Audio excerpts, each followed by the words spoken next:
Have you ever walked onto a car lot feeling confident and walked out wondering if you just signed away the next 7 years of your life? If so, you're not alone. Right now, the average American car payment is over $700 a month, and that's before insurance, gas, and repairs. And here's the part no dealership will ever admit. Just because a bank approves you doesn't mean you can afford it. Banks approve you based on how much they can earn from you, not what's financially safe for you. Your car might look affordable on paper, but once you add interest, depreciation, insurance, and a loan stretched to the moon, it becomes one of the fastest ways to stay broke. Today, we're breaking down exactly how much car you can actually afford at 4 income levels: $50,000, $75,000, $100,000, and $150,000. And the numbers will surprise you, because once you understand the real math behind car ownership, you'll see why so many people fall into the same trap and how you can avoid it completely. I'm Jimmy, and my job is to keep you from donating your entire paycheck to car dealers. If this video saves you even $1, hit like. And if it saves you 7 years of payments, you better subscribe. Let's get into it. Before we talk about specific salary levels, there's something you need to understand. People don't get trapped by car payments because they're irresponsible. They get trapped because the system is designed to make bad decisions feel normal. Dealers don't start by asking what you can afford. They ask what monthly payment feels comfortable. And that one question is how millions of people end up financing cars that quietly drain their income for nearly a decade. So let's reset the entire conversation with 2 rules that actually protect your money, not the dealership's profits. The first one is the popular 20% down rule. It's simple. Put 20% down. Finance for no more than 4 years. Keep total transportation costs under 10% of your take-home pay. Most people don't do any of these. They put 0 down, stretch the loan to 72 or even 84 months, and end up spending 15% to 20% of their income on transportation without even realizing it. At that point, the car isn't serving you. You're serving the loan. But here's where it gets interesting.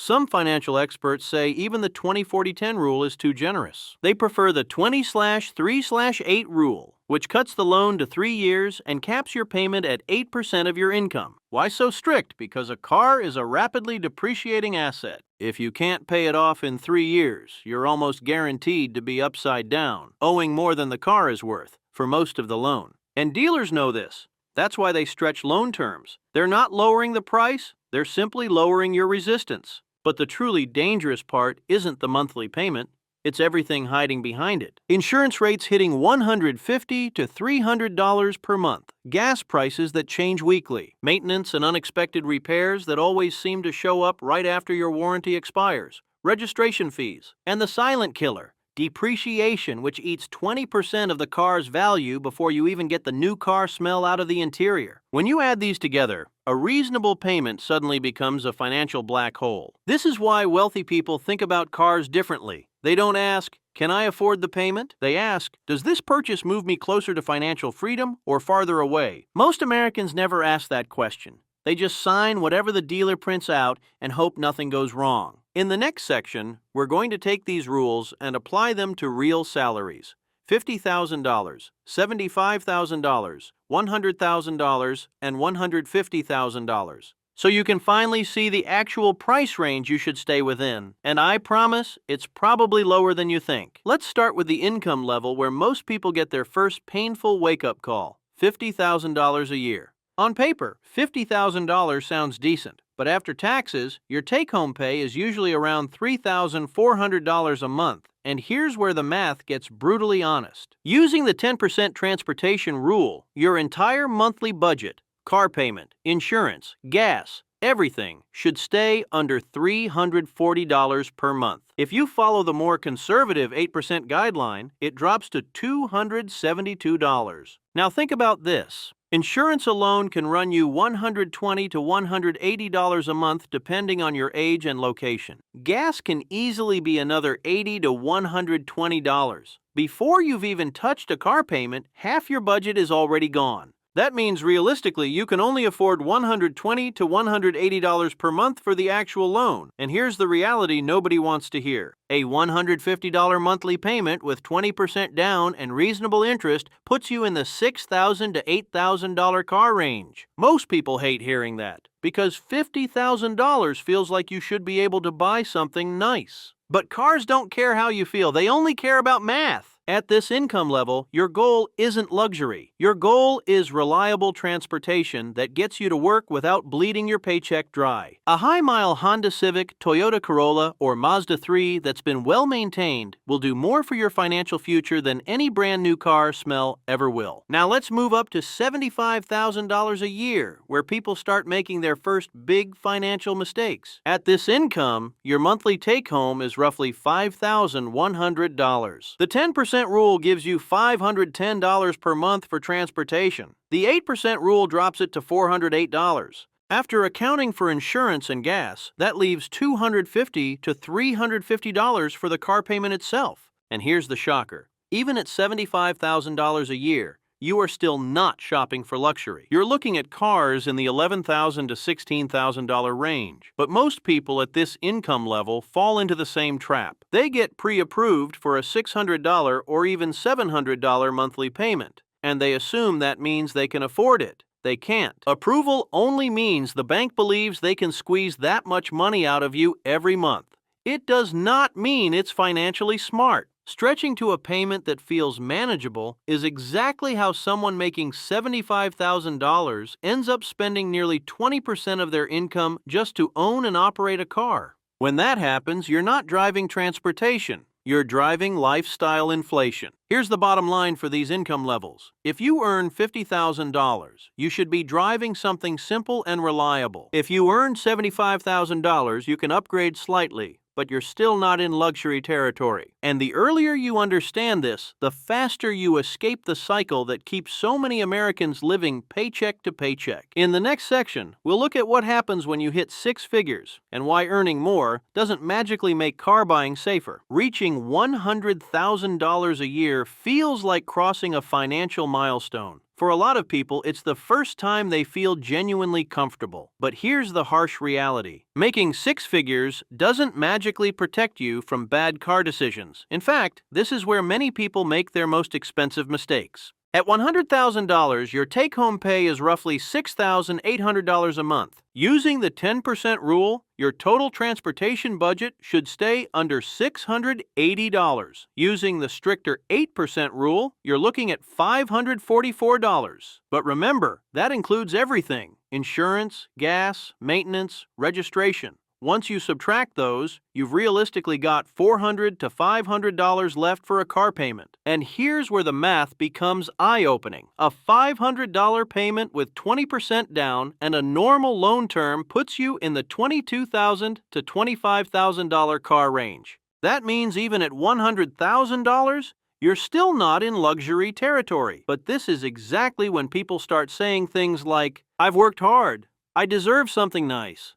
I'm finally making real money. It's only a few hundred more per month." Suddenly, the car they should be buying, a reliable used Honda, Toyota, or Mazda, gets replaced by a $55,000 BMW or a $60,000 SUV with a 7-year loan. That one decision usually adds years to their financial timeline. The dangerous part is this: at six figures, you can technically afford the payment. You won't go bankrupt. You won't miss bills, but you will quietly lose tens of thousands of dollars in interest, depreciation, and opportunity cost. Now let's talk about $150,000 a year, the income level where people assume they're finally safe from bad car choices. At $150,000, your monthly take-home is around $9,100. The 10% rule gives you $910, and the 8% rule gives you $728 for total transportation expenses. After subtracting insurance and gas, you're realistically left with $530 to $700 for the car itself. That places your car budget around $30,000 to $35,000. Still not luxury. Still not top-tier German engineering. Just a well-equipped sedan, a basic luxury compact, or a practical used SUV. But here's the problem. Most people earning $150,000 don't buy $30,000 cars. They buy $60,000 to $80,000 cars.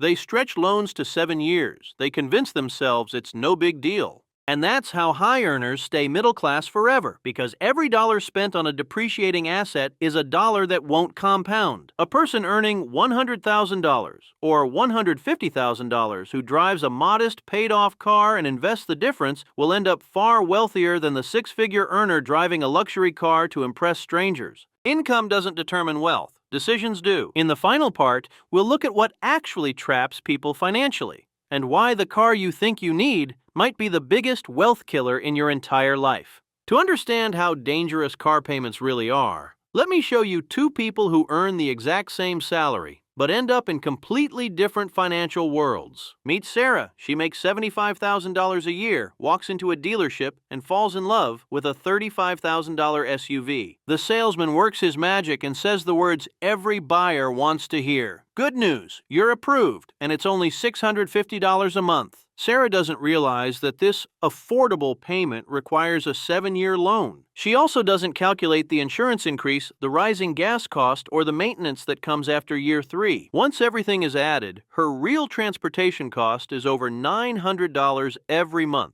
almost 18% of her entire income. But the real disaster shows up later. 3 years in, her SUV is worth about $22,000, but she still owes $28,000. She's underwater, trapped in a loan she can't escape without paying thousands out of pocket. If she loses her job, moves states, or has a money emergency, she's stuck. Now meet Mike, who also earns $75,000. Instead of stretching himself thin, he buys a $15,000 certified used Honda, puts a decent down payment, and finances the rest over 3 years. His monthly payment? About $395, even at today's interest rates. After 3 years, Mike owns his car free and clear, while Sarah still has 4 years left on hers. Here's where the math becomes shocking. Once Mike pays off his car, he takes that same $395 and invests it every month. Over the next 10 years, with a modest 7% return, that money grows to more than $68,000.